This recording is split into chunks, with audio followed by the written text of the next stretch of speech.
M recording studio क्रांति चौक आलमनगर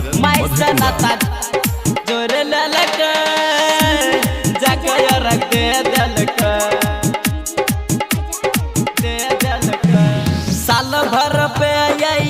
छठ मैया सबके दर्शन देते मिल जुल के सब आबो भैया छठी घाट जैब रानी काजल सपना गुड़िया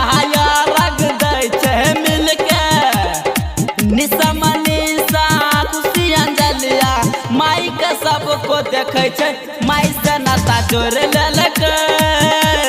जाके रख दे देलक गंगा जी नहायल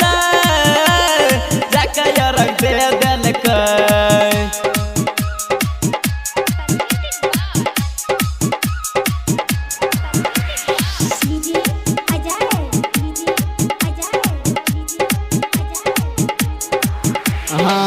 छठी माई के घाट पर जइबै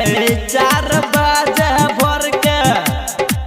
रानी मौसम रंजो रूबिया रग दै छे मिल के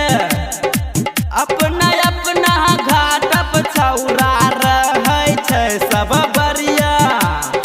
रानी काजल सपना खुशबू रग दै छे मिल के माई से नाता जोड़ लेलक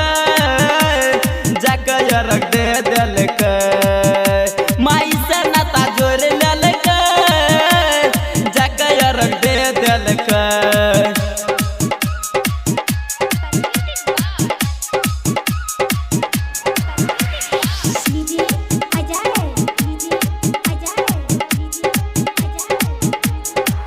हाँ राइटर बम बम कहे चरौनी रग दे दही माई के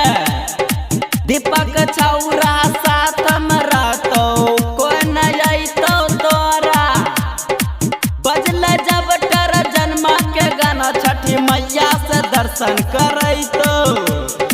काजल सब पगलाइल रहे मान लै नहीं गोपाल जाके रख दे देलक